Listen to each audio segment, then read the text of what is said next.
Ku izina ry'Imana Data na Mwana na Roho Mutagatifu, amina. Gira amahoro ya Kristo umuvandimwe. Inkuru ku bikomere bya Yezu twarayumvise kandi byaradufashije cyane. Ntabwo rero ibikomere byose Yezu yabimbwiye, ariko ibyo yambwiye nuko nabivuze. Yaravuze ati naho naba ndekereye aha urumva aba bantu badahari. Ni ukuvuga rero ngo hari n'abandi benshi cyane bakomeretse bababaye mu isi, ariko wenda Nyagasani atakize atambwiye. Nawe rero hari abo uzajya ubona bababaye kandi ukajya uhita umenya yuko bari gufasha Yezu gukiza isi no guhongerera. Mu by'ukuri iyi si ibeshejweho n'abantu bafite ubushake cyangwa se n'abantu bafite imibabaro.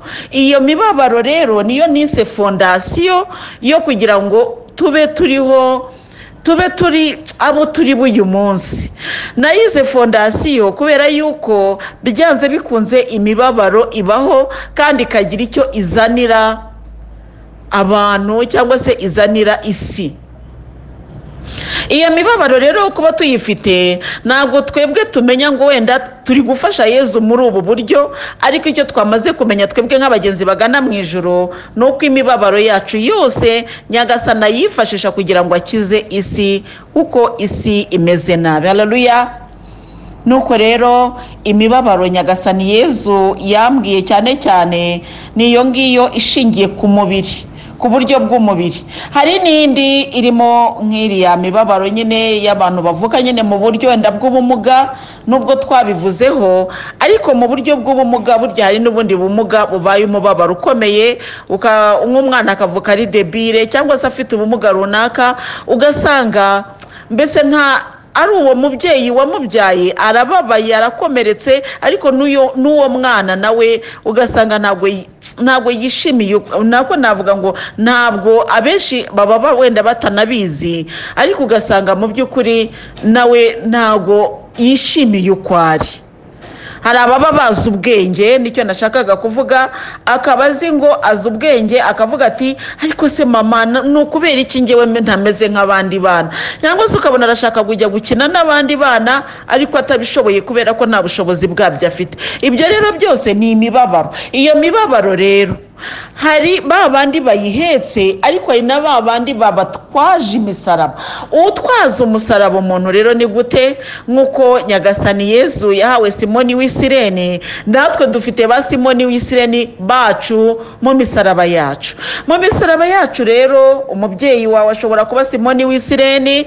Muri cya gihe uba ufite uwo musaraba, uba ufite se ubwo burwayi, uba ufite se icyo kibazo, ugasanga hari umuntu mbese mu Kinyarwanda twita nyir'umupfu, wa wundi umujya hanuka. Ugasanga ni bene wa muntu uguherekeza muri ubwo bumuga bwawe, ugasanga ni bene wa muntu ugusunika mu kagare urimo, mbese Imana cyangwa se ba bantu barandata impumyi, ugasanga nyine umuntu afite umuntu umugenda murandase. Ibyo byose rero ni ba Simoni w'Isireni, cyangwa se abantu bababazwa cyane n'ibikubaho. Twebwe rero igihe tubonye umuntu uhetse umusaraba tugomba gukora iki? Igihe tubonye umuntu uhetse umusaraba, ikintu cya mbere tugomba gukora ni ukumva tumufitiye impuhwe. Basi ahetse umusaraba we, nawe uhetse uwawe. Wowe wimureba nk'ikintu kiteye ishozi, wimureba nk'icyavumwe, wiba nka babandi bavuze ngo ariko se Nyagasani babonye umwana umugaye, ngo ari uyu umwana wari umugaye, ngo ari uyu mwana, ngo ari n'ababyeyi be, ngo ninde wakoze icyaha, ngo cyangwa se uwo muntu tumubonere mu bwoko bw'ibyaha yakoze, ngo tuvuge ngo yakoze icyaha niyo mpamvu ameze kuriya. Oya, akenshi ibyaha cyangwa imisaraba turayihatirwa. Ibyaha ntabwo ari byo bituma tujya muri ya misaraba, kuko habayeho ibyaha wasanga abantu benshi ahubwo baba bahetse imisaraba, wenda abandi nta niyo bahetse. Reka mvuge nk'abantu bavukanye ubumuga, umuntu uvuka se ahetse umusaraba runaka, uwo muntu mu by'ukuri nta cyaba yakoze ngo awuheke. Mu by'ukuri navuga ngo ni inzirakarengane. Hakaba rero n'undi wibera mu byaha, umuntu wirwa ahemuka, mbese yica abantu, yagira gute, ariko ntabe akamuga. aho rero nashakaga kugira ngo nkubwire ngo umusaraba ntabwo uterwa n'ibyaha, ahubwo Imana irawuguha kubera ko ari Imana, ikawuguha kubera impamvu zayo bwite kugira ngo uyifashe gukiza isi mu buryo bwayo. Agenze tugana mu ijuru, ndizera ko ibyo ngibyo turi kubyumva. Nubona rero umuntu uhetse umusaraba, ntukamubone nk'uwaciriweho iteka, ntukamubone nk'igiterashozi mu bantu, ntukamubone nk'uwakoze ibyaha byinshi, dore ko ariho dukunze kubirebera, ahubwo ujye umureba mu mpuhwe. Ni nayo mpamvu Nyagasani Yezu adusaba buriya ati mugire impuhwe kugira ngo namwe muzazigirirwe. Igihe rero ubonye umuntu ari kubabara, igihe ubonye uwo muntu amerewe nabi, wumva ufite impuhwe. Mu by'ukuri ntacyo ushobora gukora ngo umuhindurire umusaraba, ariko byibuze no kumwereka yuko ubabajwe n'icyo kiri kumubaho, burya nabyo biramufasha. Hari uburyo bwinshi dushobora gufasha abantu mu misaraba yabo, wenda kumwereka koko ko umubabariye, ushobora kubimwereka niba muhuye. Hari no gusenga usabira uwo muntu ufite uwo musaraba, kabone naho waba utamureba, kuko twebwe abagenzi bagana mu ijuru turasenga Imana ariko dufite n'imisaraba yacu. Haleluya. Ntabwo ari ukuvuga yuko kubera ko twahamagariwe gusenga nta misaraba tuzatwara, oya. Kandi Yezu ababarira bishibe ntabwo yabababariye kubera ko yari arimo guseka, oya, ahubwo aravuze ati dawe bababariye kuko batazi icyo bakora, kandi ari no kubabara. Bivuga ngo natwe abagenzi bagana mu ijuru tuzababarira cyangwa se tuzababarana n'abababaye kandi natwe tubabaye. Ndetse rimwe na rimwe ngewe njya mbona ko Nyagasani ajya aduha n'imisaraba itari iyacu kugira ngo tubabarane n'abababaye, arusheho gukiza benshi bababaye. Niyo mpamvu rero mbwira abantu, abagenzi bagana mu ijuru, abantu bose mwiyemeje gukorera Yezu, ni wemera kugendana na Yezu uzajye wemera n'umusaraba ujyanye nabyo. Ntuzigere na rimwe utekereza ko uri bugendane na Yezu kandi ugenda ahatambitse, oya, ujye utekereza ko niba wiyemeje kugendana na Yezu ubwo nyine ugiye kuzamuka Karuvariyo.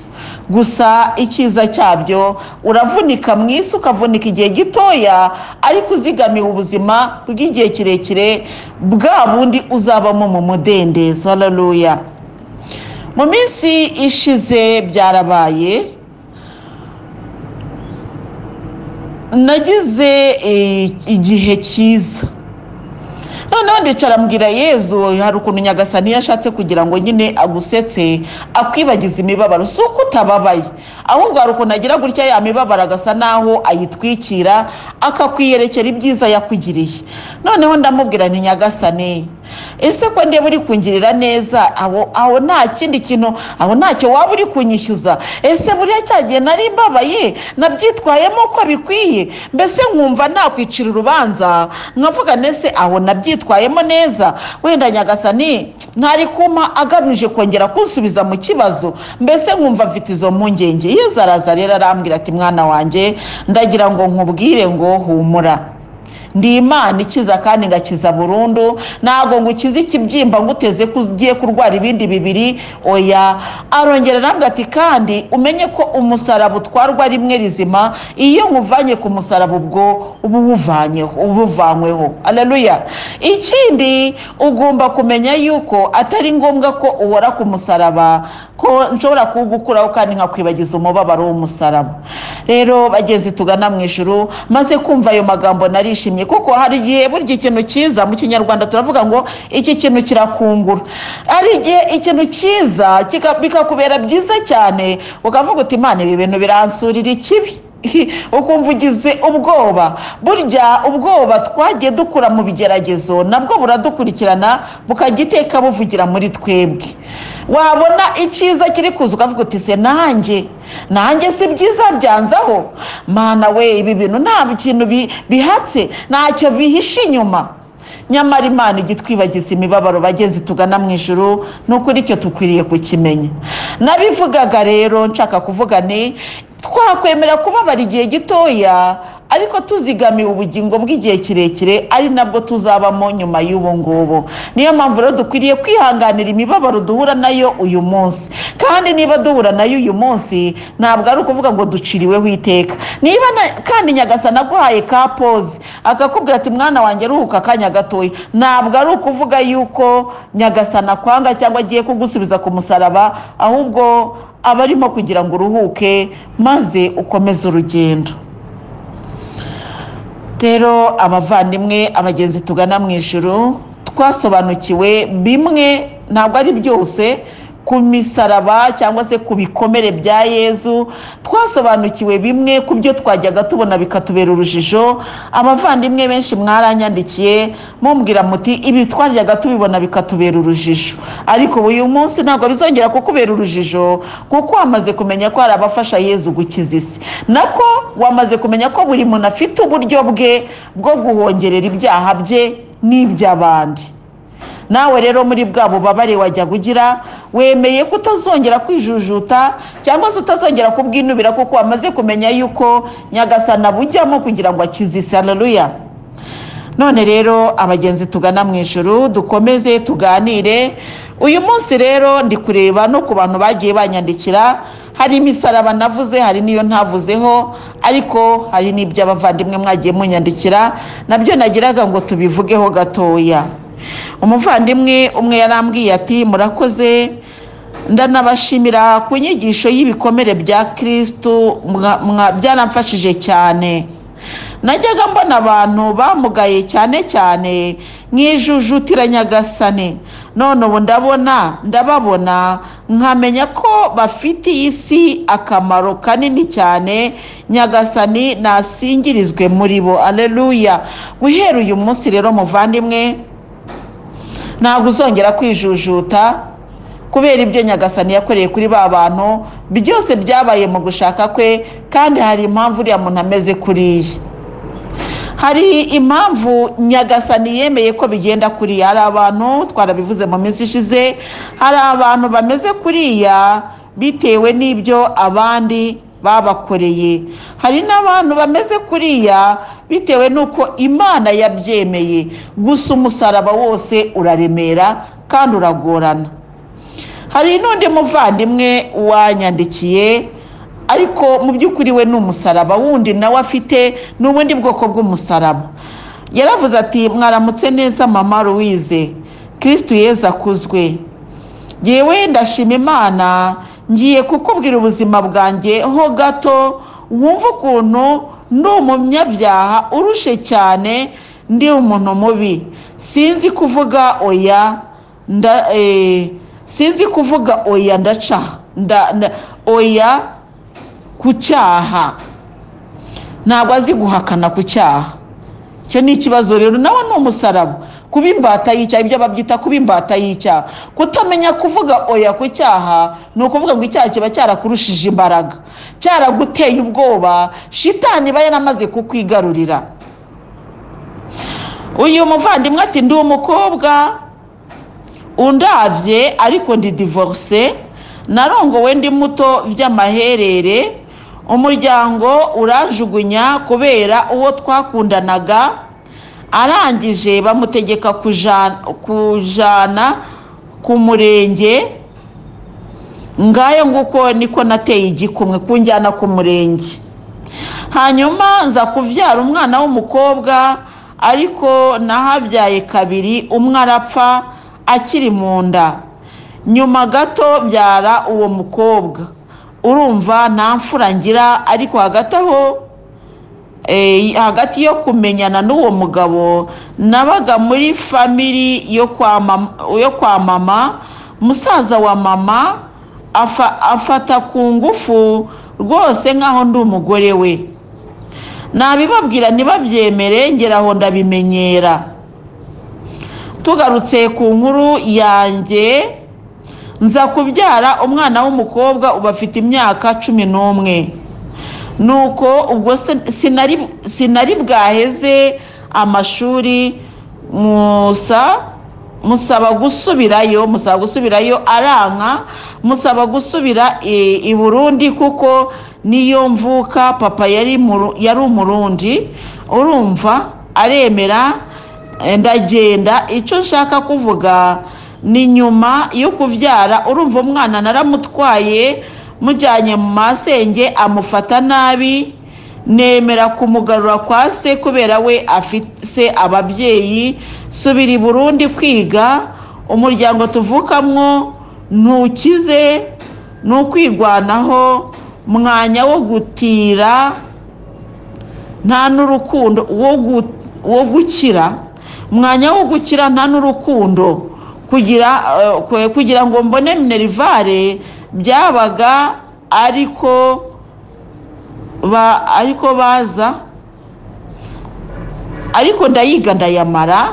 Ariko mama Louise ntugire nizi universite oya dane segonderi. Icyo nshaka kuvuga ni ikintu kimbabaje kwiganira mu mutima, ikintu nashobora kubwira undi ngo ntahure.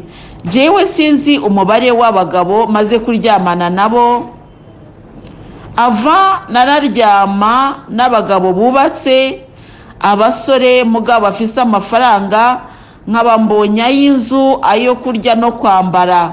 Naje rero nkidivorusa haraheze imyaka nk'itatu, ubwo nkagira abagabo turyamana nta buryohe burimo ishwi. Niba ari ikibazo kifatwa ku ngufu sinzi. Ubuzima mbumazemo igihe nk'imyaka nk'itanu nyene, urumva sinaja mu muhanda gutega oya, ahubwo nyine twahuraga uko nakoze muri resitora, nza guhinduka mfata inzira yo gusenga, kwirega, kuvuga rozari, muwe z'Imana, ububabare burindwi bwa Bikira Mariya, jya muri korari, urumva mbo mwana wa Yezu. Aho mpindukiye ntangira kugira inshuti z'abasore tungana, kubera babaga ari abasaza, kandi sinagira inshuti, niyo nshuti wagira abo basaza bari barantwaye umugisha w'urukundo. Aho mpindukiye maze gusambana n'abantu batatu b'abahungu, numva ko ari intambwe nubwo ari icaha. Rero mama Louise, icyo nshaka kugusaba nk'umuvyeyi ufise abana, ndagusabye ugire ku mavi, mve muri ubwo busambanyi, ndahinduka nkasubirayo. Aho ubona fata amanoveni yo guhinduka, yo gusaba umugabo, yo kuronka akazi kazima, yo kubana n'umwana wanje, urumva shaka guhinduka bikanka nkasubirayo. Sinzi uko bigenda, shiduka nasubiyeyo, kandi nkumva mbabaye, nkumva Bikira Mariya naza kunyumva, nkumva Yeza ndeba nabi. Nukuri numva nifuza kureka paka mbonye umugabo. Ikindi ngiraho ikibazo, nkibaza nk'iyo turi kumwe, nk'uyu turi kumwe, wasanga ntwaye nkaba umugore we. Erega maze kwanka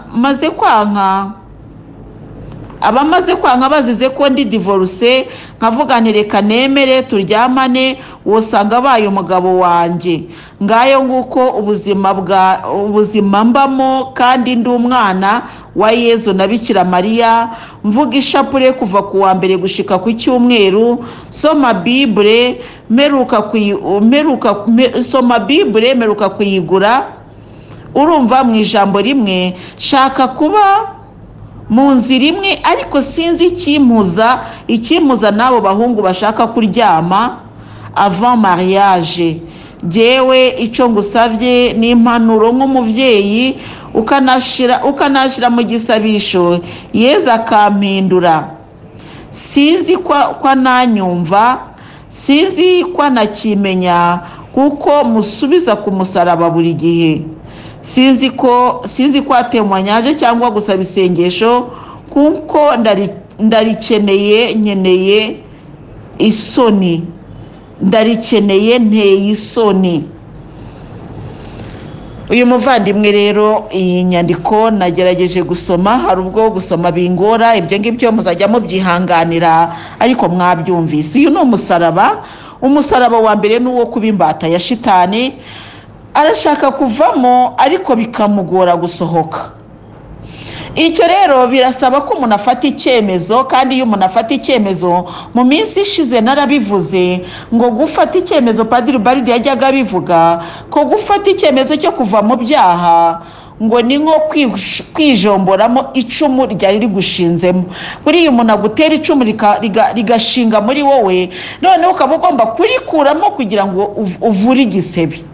Noneho wa muntu yagerageza kunyeganyeza rya cumu ngo arijomboremo akumva rirababaza, agahitamo kuryihorera akajya arigendana. Uko wagendana icumu kose rero muvandimwe riramunga umubiri wawe. Ni ukuvuga iki rero? Ikintu cya mbere muvandimwe tukugiraho inama nk'abagenzi bagana mu ijuru, ni ukubanza kumva ko nta buryohe buri mu cyaha. Niba hari n'ubwo watekerezaga burimo, uyu munsi bukuremo ubwiyibagize kugira ngo wumve yuko mu cyaha atariho uzabonera igisubizo. Kwanga icyaha rero ni ukuzinukwa, kandi kuzinukwa ni ukureka burundu. Ntabwo rero wavuga ngo ndi gusenga kandi nkiri mu byaha. Noneho aravuga ati, hari igihe umusore aza ngatekereza ni wenda uyu ni we wanjye, ati najya kubona nkabona nawe aragiye kandi twaramaze gusambana, bigatuma mba imbata y'icyaha cy'ubusambanyi. Ibyo rero bibaho, ariko iyo ni dayimoni iteka y'ubwoba, kutiyemera, kumva udafite ikintu cyo kwiyemera. Nyamara rero ubwe Yezu uti ndakwemera mwami wanjye, ndashaka guhindura ubuzima bwanjye. Nyagasani Yezu yabuhindura. Ikintu cya mbere azaguha Yezu ni ukwizera. Haleluya. Ukwizera gukomeye kwa kundi kuzatuma umutegereza igihe azazira. Haleluya. Ntabwo rero ibyo kwa Yezu ari ukwirukanka, ibyo kwa Yezu ni ukugenda buhoro. Nibyo murambabwira abavandimwe, nkababwira ni kwa Yezu ni ukugenda buhoro ugategereza icyo azakora, icyo azategeka kandi kizaba. Haleluya. Ni ukuri ntabwo ari wowe ugomba kugenera Yezu igihe ari buvugire, ntabwo ari wowe ugomba kuvuga ngo Nyagasani Yezu ngo nasenze ngo none subiza, ahubwo wowe iyo wamaze kubimubwira urategereza ukavuga uti ndategereje igihe azabikorera. Abantu rero batajya bategereza ugushaka kwa Yezu bagira defo yo kwirwanirira. Mbese ni ukuvuga ngo kudategereza Yezu birangira wagiye mu ngeso yo kwirwanirira. Iyo watagiye kwirwanirira rero ni uko nguko bikugendekera. Uragenda ukirwanirira, mu kwirwanira ugatangira gushaka igisubizo aho kitari. Ikije imbere yawe cyose ugitekerezamo igisubizo, kuko uba utazi aho igisubizo cyawe kizaturuka. Ariko iyo washyize ibyiringiro byawe muri Yezu, uba uzi ko igisubizo cyawe uko cyaza kimeze kose kizaza kivuye muri Yezu. Ni nayo mpamvu iyo washyize ibyiringiro byawe muri Yezu, ikibaye cyose urakira ndetse ukanashima buri gihe, ukavuga uti kubera ko yabyemeye nanjye ndabyemeye. Ntabwo rero kuba muri Yezu bivuga iteka ko tuzajya twakira ibintu bituryoheye. Oya, kuba muri Yezu ushobora no kwakira ibintu bikugoye kwakira, ndetse ukakira n'ibintu birura. Kuko bariya ababyeyi babyara abana wenda bafite ubwo bumuga, ntabwo ari ababyeyi bakoze wenda bagiye kubasambana hanze, ntabwo ari ababyeyi basambanye mbere y'uko batwita, ntabwo ari ababyeyi batasabye penetesiyo cyangwa bari mu byaha. Oya, ahubwo ibyo babayemo byose, ariko hari ikintu Imana yabahayeho umusaraba wo kuyifasha gukiza isi. Haleluya. Bityo rero iyo ibyiringiro byawe wabishyize muri Yezu, ikije cyose uravuga uti buriya niko yabyemeye. Haleluya. Nawe ukavuga rya jambo nk'ibyo Yezu yavuze ati dawe ubwo niko wabyishakiye. Haleluya. Niko wabyishakiye. Kandi ibyo bintu twabiganiriyeho igihe kirekire, twaje gusanga ko ubushake bwa data ari incontournable. Mu gifaransa yavuga ngo incontournable ni ikintu udashobora guhindura, mbese ntabwo wagicaho. Iyo yashatse ngo biragenda gutya nuko bigenda. No gushaka kwirwa wirwanirira ni uguta igihe. Ahubwo icyiza ngiye mbwira abagenzi bagana mu ijuru, nimureke twakira ugushaka kwa Yezu. Iyo wakiriye ugushaka kwa Yezu birakorohera cyane. Kwa gushaka niyo kwaba kurura kurakuryohera, kandi ukabonamo umugisha kurusha wa wundi rero wagiye kwirwanirira azavunika kandi nta mugisha azaronga. Haleluya. Uyu muvandimwe rero yatugishije inama, ngewe yangishije inama ariko sinavuze izina rye, ndizera yuko nta uri buze gutekereza ko ari runaka. Oya, ntutekereze ko ari runaka kuko izina sinarivuze, ariko icyifuzo cyangwa igitekerezo yampaye naravuze niki ntabwo ndi bukihererane. Mbere yuko nkomeza rero kumuganiraho, reka mbivuge nyibyibutse, hari abantu bajya banyohereza ubutumwa akambwira ngo mama Louise ngo rwose ngo uzabivuge ngo ariko ntuzavuge uwo ndiwe. Navuga rero ntabwo, cyangwa se ngo si ngombwa ngo kubivuga ngo ibi ni ibyanjye nawe. Oya, ngewe ndagira ngo nongere mbibasubiremo, mbivuga kenshi nokongera gusubiramo, nombwira ujye umenya ko ubwiye Yezu. Ntabwo ndi Yezu, ngewe Umumararungu Marie Louise, ndi Umumararungu Marie Louise nyine, ndi umudamu, ndi umubyeyi rwose, mfite abana 6 n'umugabo umwe, mfite urugo, mfite mbese uko mbayeho. Icyo nshaka kuvuga ntabwo ndi Yezu. Haleluya. Ariko uyu munsi iyo duhuriye muri audio nzajya ubutumwa bwa Yezu, nicyo nashakaga kuvuga.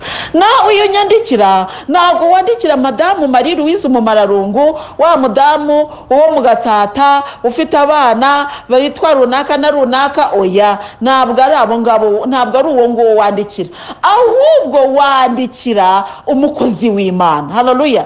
Munyita mama kubera ko nabaye mama kuri roho. Haleluya. Kandi ubwo bubyeyi Yezu yarabumaye, yabumaye ndi umwana, kandi abo mbereye mama si ukuvuga ngo nabo nduta imyaka. Haleluya. Icyo cyumvikane. Iyo rero ari ububyeyi kuri roho, Nyagasani ntago areba ku myaka, kuko buriya no muri Kiliziya Gatolika iyo tugiye kureba wenda ku bantu babaye ba marene, ntago marene bivuga ko byanze bikunze agomba kuba ari mukuru kurusha umwana abyaye muri batisimu. Iyo wamaze guhabwa isakaramento ryo gukomezwa, no kuvuga ngo bawemereye kubyara muri batisimu, bityo ugasanga umwana w'imyaka 13 abyaye muri batisimu umusaza w'imyaka 80. Ibyo ni ibintu bishoboka rwose. Icyo nashakaga kuvuga rero nubwo bubyeyi nahawe n'inshingano Yezu yampaye. Nawe iyo unyandikiye uba wandikiye wa mama Imana yagutumyeho bikagufasha. Icyo ni icyambere. Icya kabiri, uwo mumama akaba afite ijambo ryubatse roho yawe, ikindi kandi akaba ari intumwa ya Yezu kuri wowe. Ni ukuvuga ngo inyandikiye uba wandikiye Yezu. Iyo umpaye mu by'ukuri uvuga uti iyo Yezu, ngewe icyuma ntabwo ngushimira, kuko ndavuga niyo Yezu ataduhuza ntabwo wari kuma, iyo Yezu ataduhuza ntabwo wari kumenya, iyo Yezu atangira uwundi we ntabwo twari guhura. Bityo twahujwe na Yezu wangize uwundi we, nawe wagushyira mu nzira yanjye turahura. Si ibyo? Noneho nkaba nshaka kuvuga iki rero? Nkaba nshaka kuvuga ni nunyandikira ntabwo uba wandikiye Louise, ahubwo wandikiye Yezu muri Louise. Haleluya. Ni ukuvuga ngo wandikiye Louise ariko mu by'ukuri uri gushaka kubwira Yezu. Bityo rero wa Yezu wandikiye niwe uzagusubiza aciye muri Louise. Niyo mpamvu bwira abagenzi bagana mu ijuru, nunyandikira nkaba narasoma, ujye umenya ko Yezu we yasomye, kuko we abona mbere yanjye. Nge ndi umuntu ariko we ni Imana, abera hose icyarimwe, abonera byose icyarimwe, humura aba yabibonye. Bityo rero si ngombwa rero kumbwira ngo uzabivuga ariko ntuzavuge uwo ndi we, ntuzabivuge. Oya, ibyo ngibyo niba wizera ko Yezu ari muri gi, ukaba uzi neza yuko kuba ndi kukubwira ijambo mbihabwa na Yezu, emera Yezu uri rwagati muri twe. Niba abona ko ari umuti abandi bari bufateho kandi bagakira, ndabivuga rwose, ndabivuga pe. Ndibuka igihe kimwe twari turi gusenga, umumama umwe araza arambwira ati mama Louise, ati rwose ati bakundangiye, ati nk'umuntu usenga, atariko ati byo ngiye kukubwira. Yansabye randevu turicara ahantu, kandi n'ubu ngo barakomeye mu masengesho. Ansaba randevu rero twicara ahantu, ambwira ibyo byose, arangije arambwira atariko ati ntihagire umuntu n'umwe dusenga nubimenya, ati kubera yuko ntashaka ko babimenya. Ni ntabwo humura, ntabwo bari bubimenye. Nuko turavugana ndangije ndamubwira, numva rero muvandimwe, ngewe nk'Umumararungu Marie Louise ntabwo nari kubivuga, ariko nka Yezu wabwiye muri jewe njyewe ndumva iyo nkuru atari yo guceceka kuko uwo mutwaro uko nkorera uraremereye kandi si uwanjye. Twaje tuje gusenga, aba bantu bose baje kumfasha gusenga kandi tugiye gusengera imitwaro inyuranye. Uwawe rero nawe turawushyiramo, keretse niba udashaka ko bikira. Ati ndashaka ko bikira. Ni emera rero ko atari ibanga, icyo si ibanga. Niba umugabo agukubita ku manywa y'ihangu, ubwo ibanga riri hehe? Ngo yanga urumva ngo batabimenya. Hari igihe twihagararaho ku bintu by'amafuti. Ndamubwira ni rero wowe shira ubwoba. Ikintu cya mbere rero Yezu azagusaba ni ugushira ubwoba, kuko ijambo ry'Imana yaranatubwira ngo icyo nkubwiriye mu bwiherero ujye ukivugira ku mugaragaro ko nta banga na rimwe ritazajya ahagaragara. Ndamubwira rero uwo muvandimwe, ndamubwira shira ubwoba, ngiye kubivuga. Nibigukomeretse ndabivuga rwose, hanyuma nindagiza mbwira abavandimwe tubisengere. Urabyemeye? Ati ndabyemeye. Okay, tugiye hari ndabihaye abavandimwe, turasenze. Nawe arase ikintu rahe cyakurikiyeho ni iki? Uwo mubyeyi yarakize, akira kuri roho, akira no ku mubiri. Ubu uyu munsi arasingiza Imana, ari umugore uturije mu rugo rwe, kandi icyo gihe byari urugamba rukomeye. Ariko iryo sengesho ryaramubohoye. Aravuga ati bavandimwe, ati rwose, ati ngewe, ati reka asaba ijambo turarimuha. Ati reka mbabwira ahubwo nibyo ntari namubwiye, ati nari nagize ibanga cyane. Noneho nibyo we yari yahishe yisibanga, avuga ngo azabivuga ubutaha. Yezu amaze kumukoraho arabivuga byose. Ati nuko bigenda gutya. Ati rwose, ati baramufata abavandimwe bati mureke tumusengere. Turakomeza turamusengera. Umuvandimwe yarakize, ubu uyu munsi arasingiza Imana. Hari ikintu rero tujya twita ibanga, ariko ari sekiburi kuri tugiramo. Ariko vuga ati ariko bavandi ko Nyagasani Yezu agukiza, watinya kuvuga ko yagukijije. Ariko benshi ugiye kwa mupfumu, ukora ku buryo hatazagira, ugenda nijoro ukazataha igicuku nanone ngo hatagira numenya ko wagiye kwa mupfumu. Kubera iki? Ntabwo wenda ari byiza, cyangwa se ntabwo wizeye aho wagiye. Niyo mpamvu rero mbwira abavandimwe, niho ngaruke rero aho nari natangiriye. Mbwira abavandimwe nunyandikira ukumva uvuga uti sinshaka ko abandi babimenya, ubwo uzabigumane nanjye ntuzabime. Ariko niba uvuga uti rwose ibi ngibi ngewe ndashaka kubibwira Yezu kugira ngo mbohoke, uzamenye ko n'abandi bashobora kubimenya. Kandi nunyandikira si ngombwa kumbwira ngo ntubivuge. Oya, burya padiri iyo ugiye mu ntebe ya penitentiary ntabwo mbwira ngo padiri ngo nakoze ibyaha ibi n'ibingo ariko ntuzabivuge. Oya, padiri azi ko ari mu murimo wa Yezu, nawe ntabwo azajya kubivuga. Sibyo? Nanjye iryo banga Nyagasani yararimpaye. Ariko kandi hari icyo yambwiye, ati niba ari cyakiza roho z'abantu, niba ari umuti, haleluya, aho umuntu ashobora gufata indwara, hari igihe indwara iba yabaye icyorezo, ariko noneho umuti Imana yaguhaye ukaba wagukijije, hari n'abandi barwaye nkawe. Kuki uri kwanga gufasha abandi nabo kuvurwa? Niba ari umuti Imana yaguhaye kandi Imana ikabibona ko uwo muti uri bukize n'abandi, emera n'abandi banyweho. Ubwo rero njyewe icyo nakora, icyo ntazigera nkora, ni ukuvuga ngo runaka yavuze gutya. Hari n'abantu banyandikira bakavuga bati njyewe nitwa runaka, nagira ngo ntange ubuhamya bwitwa, wanditse sinjya mbisoma. Ntabwo mvuga izina ryawe, njye mvuga ubuhamya bwawe gusa. Wanditse iyo bivuze muri audio, kuko audio yo nyiterura uko yakabaye ndayitanga. Ariko icyo nashakaga kuvuga ni ikintu cyitwa ibanga. Ibanga nanjye ndaryubaha, ibanga nanjye nzi ko ribaho, kandi ibanga nanjye ndarigira. Haleluya. Ndi umubyeyi ngira ibanga mu bubyeyi bwanjye, ndi umugore ngira ibanga mu rugo rwanjye nk'umugore, ndi umukristo mfite ibanga nk'umukristo. Haleluya. Ndi umukoresha mfite ibanga nk'umukoresha mu kazi kwabo nkoresha. Yewe Mana, nta hantu umuntu atagira ibanga. Ubwo rero niyo ndi kuvuga, wenda ukumva ndi kuvuga ntukavuge ngo mama ngo byose yabivuze. Reka nkubwire rero, reka nkwereke ibyo mfite nakabaye mvuga ni byinshi cyane. Ibyo mvuga ni gake cyane, ni duto cyane ugereranyije n'ibyo ntavuga. Bityo rero kuba ndi kukubwira igituma roho yawe ikira, ntabwo ari uko mbaye injajwa, ahubwo ndi kukuvugutira umuti. Kandi umuti ntabwo indwara zose burya zivurwa n'umuti umwe. oya, hari uwo baha umuti umwe bakongeraho n'uwundi, hari uwo baha icyo bita kombinezo imiti 3 cyangwa 4, hari uwo baha umwe kandi mbese biterwa n'umuti Nyagasani yakuvugutiye. Uyu muvandimwe rero Imana ikumuvugutira uyu muti, ntihagire utekereza ngo ni runaka cyangwa ni runaka, ahubwo ni umugenzi ugana mu ijuru ukeneye gutabarwa, kandi nubwo atabaza ndabizi neza ko atari urwaye iyo ndwara wenyine. Hari n'abandi bagenzi bagana mu ijuru bafite icyo kibazo cyo gucika ku ngeso byananiye. None rero umuvandimwe aravuga ati ngewe nabaye divorce. Icyo nicyo cya mbere. Divorce ya mbere ibwo ni icyaha gikomeye. Kuba warabaye divorce cyetse niba utaragiye mu kiliziya, ariko niba wari waragiye mu rusengero, ni ukuvuga ngo hari icyaha kikuriho cyo kuba warataye urugo rwawe, keretse niba mutaragiye mu kiliziya. Ariko niba mwaragiye mu kiliziya, ni ukuvuga ngo igice kimwe cyawe cyaratakaye. Cya gindi gisigaye rero Nyagasani Yezu yarambwiye ngo ubundi divorce ntabwo yakabaye ibaho, nacyo cyanditse muri Bibiliya, ariko noneho tuvugira abaye icyo gice gisigaye kibungabunge, urebe ko cyazagira noneho kikazuzura cya kindi gihe uzajya imbere y'Imana.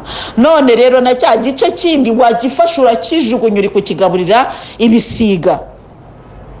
Uyu muvandimwe rangishaga inama, ariko ndavuga ni kameme iki ntabwo ari ikintu nagira inama umuntu mwibanga, ahubwo namwe bavandimwe buri wese abyumve kandi agira inama yigira kandi amugira ku giti cye. Ni ukuvuga iki rero? Twishakira ibisubizo mu bushake bwacu, dutegereze ugushaka kw'Imana. Uyu muvandimwe nicyo kibazo yagize, ntabwo ashaka gutegereza icyo Imana izamuha, ahubwo arimo kwicira inzira. Mu kwicira inzira rero yabaye indaya, reka tubivuge mu mazina yabyo, yabaye ruharwa. Nawe aravuga ati sinzi umubare w'abagabo twaryamanye, kandi abo ngabo abenshi bakaba ari abasaza atari n'abasore. Ubwo se noneho muvandimwe, niba ugiye kuryamana n'abagabo b'abasaza, uwo musaza azakumarira iki? Ibyo byose ni Mariya, afite umugabo nako afite umugore, afite n'abana, none se uramutesha urugo rwe? Icyo ni ikibazo. Hari umuvandimwe ugana mu ijuru mu minsi yashize yarampamagaye ati mama, ati ndagira rwose ngo unsengere, ati rwose, ati rwose, ati hari umuntu tugiye kubana, ati ariko mbese muri make ngo mbasengere, ati ari divorce. Ahubwo rero ntabwo iryo sengesho narishobora, kuko isengesho ntashobora niriye. Ntabwo navuga ngo Mana ngo uyu mu divorce ngo mu uyu muntu, mbese biragoye. Wenda se navuga ngo mu divorce n'uwo gupfa, ntabwo ari cyo mvuze. Sinakuvuga ngo n'uwo gucirwaho iteka, ariko izo divorce ziragapfa. Haleluya. Izo divorce zirakavaho kugira ngo umuntu aguma yuzuye atari igice. Erego mu divorce ababaye igice, abaye igice. Reka kuba igice bavandimwe, ntabwo tubishaka, biratugwirira, ariko nubwo bitugwirira natwe twibihamagara. Nyamara ibyo bintu tuzongera tubigarukeho, kuko iri sakaramento ryo gushyingirwa Nyagasani Yezu yarimbwiye ibintu byinshi cyane, kandi narabibabwiye. Ndibuka ko hari audio natanze, hari abantu baba bakizibuka, ariko hari n'abandi wenda baba baza ari bashyashya. Ninjya mvuga rero mukumva ndi gusubiramo amagambo amwe, ntimukagire ngo nuko nabuze icyo mvuga. Ku cyumweru nagiye mu misa, reka mbahe igiparo. Bigeze hagati mbwira Yezu Kristo, ntariko ngewe nje mfite ikibazo. Ati se mwana agere no bikugendekeye bite rwose, bigengera imbere rwose natese, kandi natese mbwa nabwo ngewe nifite ikibazo. Ati se byagenze bite noneho? Numva reka nkubwire, ninjye maze iminsi nigisha, ninkumva ndi gusubiramo amagambo amwe, none ndagira ngo nkubwire ngo iyi mbaga yari yanyeretse nyine babana be uruge abari itorero rye yari yarinyeretse, narabivuze. Kandi nuko none nagira ngo nkubaze, nese ubu nzavuga iki? None se nubwo ngubwo Nyagasani Yezu kwiteka amagambo mvuga baramwe mbasubiramo, nubwo ngubwo wowe ntabwo wumva ko ngibi koko ari ikibazo? Wenda ushaka muri kwibaza utese koko, kandi koko buri gihe nsubiramo bavandimwe. Buri gihe iyo ndi kwigisha mba ndi gusubiramo gasubiramo amagambo amwe, nkavuga nakose Nyagasani nizi audio ndumva ndibuka ko nayikoze, iyi nini narayikoze, nini yivuga gutya narayikoze, nuko mbese nyumva zose narazikoze. Noneho nkavuga nayikoze Nyagasani Yezu, niko numva ndi gusubiramo gusa. N'ubu ngubu ibindi ngibi ni ibiki noneho? Nyamara Nyagasani Yezu ntabwo yigeze ambwira yuko ibyo ngibyo agiye kubikuraho. Ahubwo nimurebe ikintu yanshubije kiri mu ivanjiri yanditswe na Yohani, umutwe wa ni ivanjiri yanditswe na Yohani, umutwe wa 21 wa 20. Umutwe wa 20 guhera ku murongo wa 19 ukagera ku murongo wa 29 naho yanshubirije. Reka rero mbabwire muri make ngo kuri uwo munsi wa mbere ku cyumweru nimugoroba inzugi z'abigishwa bari bateraniye zari zikinze bitewe no gutinya Abayahudi. Nuko Yezu agira atya, araza ahagarara hagati yabo arababwira ati nimugire amahoro. Amaze kuvuga atyo abereka ibiganza n'urubavu rwe. Abigishwa babonye Nyagasani ibyishimo birabasaga. Yezu yongera kubabwira ati nimugire amahoro. Nk'uko Data yantumye nanjye ndabatumye. Amaze kuvuga atyo abahuhaho arababwira ati nimwakire Roho Mutagatifu. Abo muzakiza ibyaha bazabikizwa, abo mutazabikiza bazabigumana. Tomasi ubwo ntiyari ahari. Aho ahagereye rero bamubwira uko byagenze. Hashize iminsi 8 abigishwa nabwo bari bikingiranye mu nzu, noneho Tomasi ari kumwe nabo. Yezu agira atya, abahagaze hagati yabo inzugi zikinze, arababwira ati nimugire amahoro. Aya magambo rero niyo Yezu yansubirijemo. Arambwira ati iri jambo nimugire amahoro narivuze kangahe? Byibuze muri iyi vanjiri ku bantu bamwe Yezu umwe abwira be byibuze turi gusomamo inshuro 3 nimugire amahoro. Bwa mbere arabareba abaho ati nimugire amahoro, arongera agarutse ati nimugire amahoro, indamukanya yabaye nimugire amahoro. Haleluya. None arambwira ati se ko ntarambiwe gutanga amahoro, ko ntarambiwe kuvuga ngo nimugire amahoro, kuki we warambirwa gusubiramo amagambo amwe? Haleluya. Kandi buriya nimugire amahoro ya mbere ifite igisobanuro cyayo, iya kabiri ifite icyayo, iya gatatu nubwo amagambo avugitse kimwe ariko ibisobanuro bigenda bitandukana bitewe n'icyo yaragamije kubabwira. Ubwa mbere yaraje arabasuhuza ko bari bafite ubwoba, ubwa kabiri yarabarebye asanga amahoro ntabwo arimo gukwiramo, ubwa gatatu yaraje asanga nubwo yari yarabahaye amahoro nubwo Tomasi yari ahari, ntabwo Yezu yavuze ngo Tomasi ngo gira amahoro ngo abandi bo narayabahaye. Oya, yarongeye ati nimugire amahoro kuko yabonaga barongeye gutitira. Arambwira ati rero ntugatinye gusubiramo, ntukange gusubiramo kenshi kuko abana banjye bumva bitinze. Ngaya makuru. Ubwo rero ndabundongeye ndababwiye bavandimwe, nimwumva nsubiramo iteka nsubiramo bimwe, nimukagire ngo nukuri icyo mvuga. Na Nyagasani Yezu yasubiyemo inshuro nyinshi niko yambwiye. None rero navugaga ku isakaramento ryo gushyingirwa kandi turi gusubiza wa muvandimwe. Uyu muvandimwe rero iri sakaramento ryo gushyingirwa niba wari wararihawe muvandimwe ukaba waratandukanye n'uwo mwashakanye ubwuri igice. Cya gice rero nacyo uri kukigaburira ibisiga. None cya gice ongera ikirundanye maze noneho gikoraho gishobora gukora. Noneho rero ureke kuguma kwishakira ibisubizo, ureke kwirwana, dore ko naho wahereye wirwana ntacyo wagezeho, ahubwo utegereze kurwana kw'Imana kandi zakurwanirira iguha igisubizo. Birumvikana nitujya gusenga Imana tuzajya tunategereza ikiri bukore. Ntabwo uzajya ngo Nyagasani ngo urumva ngo natangiye kuvuga ishapure ngo na rozari ngo natanye n'ishapure bubabare ngo kandi ngo ndi gusiba ngo ngaho nk'umugabo ya izabanzi gusukure. Mu minsi ishize hari umwana wamamagara ambwira ati mama Louise atunsengere atumbwire Yezu nk'umugabo n'umukobwa. Ndamubwira nti rero ntabwo ibyo bingoye, ngewe ndabwira Yezu ngumva rero Nyagasani Yezu runaka nsubiramo amazina ye kandi ndetekereza ko n'abari kunyumva ni runaka arashaka umugabo umeze nkawe, ukora nkawe, ureba nkawe, ufite karakteri nkize. Ni niwe ushaka? Atoya ati ntabwo namushobora. None niba wumva utashobora uwo mugabo, kuki wowe ushaka umugabo? Urashaka umugabo mwiza, sibyo? Mwiza uvuga neza, wize, wagize gute, kandi wowe wenda ibyo ngibyo utabifite. None ngende kugira ngo mbwire abagenzi bagana mu ijuru twakira ugushaka kwa data. Hari igihe data rero akureba akakubwira ati rero warutokiwe, dore uri gatoya. None rero kugira ngo uririre impeta nini, akira impeta ingana nawe. Burya rero impeta zose ziba ari nziza, ariko muzajye mutubaza twebwe abafite intoki nini, njya kugura impeta nkabona ni keza ariko sinshaka kukagura, ndakagura se ko katari bujye mu rutoki rwanjye. Nanjye ubwo nuko vuga ngo hari igihe kigera nkabona impeta ijyanye n'intoki zanjye. Bityo rero tugomba kwakira ko runaka afite udutoki dutoya, wenda afite n'impeta nziza. Undi runaka afite intoki nini, wenda afite n'impeta ijyanye n'urutoki. Tujye twakira yuko Nyagasani azajya areba urutoki rwacu akatuzanira impeta ingana n'urutoki rwacu. Haleluya. None rero ndikubwira abagenzi bagana mu ijuru, ni ibyo ngibyo ntituzongere kubipfa n'Imana ngo ntiyaguhaye nk'uko yahaye runaka, cyangwa se ngo urashaka umugabo ngo w'igihangange kandi wowe nta buhangange bukuriho. Niho hahandi uzagera ugatangira kujya ugira complexe, abakomeye baza kumusura kuko ari ukomeye, ngo bari baje kuntuka, ngo bari bagiraga ngo banambire ibigirwamana, kandi waragiye aho udashoboye kuba. None rero tujye dusenga Yezu, tumubwire tuti icyo ushaka n'icyo ushima gikorwe. Haleluya.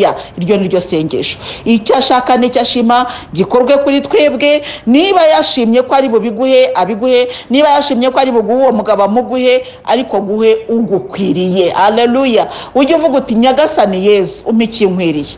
Ngewe usigaye ndambura amaboko nkavuga numva rero Yezu, ntabwo nzi niba icyo nshegeye ari cyo ushaka, kuko nshobora kuba nshegeye ikintu ntazi ingaruka zacyo. None ndambuye amaboko nkubwira nti icyo ushaka n'icyo ushima aricyo gikorwa kuri jewe, kuko icyo ushaka n'icyo ushima nicyo cyiza kurusha ibyo ngewe ndi bwihitiremo. Haleluya. Uyu muvandimwe rero uyu munsi tumugiriye inama, ariko natwe twigira inama baba bafite ikibazo nk'iki, kuko ntabwo nubwo turi kugira inama uyu muvandimwe ntabwo ari we biri burebe wenyine, ahubwo biratureba twese. Buri wese yige gutegereza Yezu, kutirwanirira, kuticira inzira, no gushaka igisubizo kuri Yezu. Niwushyira ibyiringiro byawe byose muri Yezu azagutabara. Ngewe yarantabaye. Iyo mbivuga gutyo ntabwo ari bwa bufana. Haleluya. Ntabwo ari ubufana bw'idini. Haleluya. Oya, ndakubwira ibyo nabonye, narabibonye, nta bufana burimo. Nge nabonye Yezu antabara. Rozari iratabara, rozari irakiza, amasengesho arakiza, ariko akiza mu bushake bw'Imana, ntabwo ari mu itegeko umuntu aba yatanze.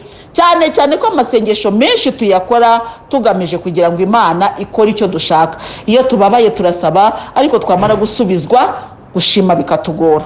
Ejo rero nta audio nzatanga ku cyumweru, ubwo naho ku wa mbere bagenzi tugana mu ijuru, mbifurije icyumweru cyiza, kuzajya mu misa mukazirikana amagambo padiri avuga ku bazabasha kujyayo. Abatazabasha kujyayo kandi namwe mwihangane, abazajya tuzabasabira. Imana iduhe umugisha rero bavandimwe, ku izina ry'Imana Data na Mwana na Roho Mutagatifu. Amina.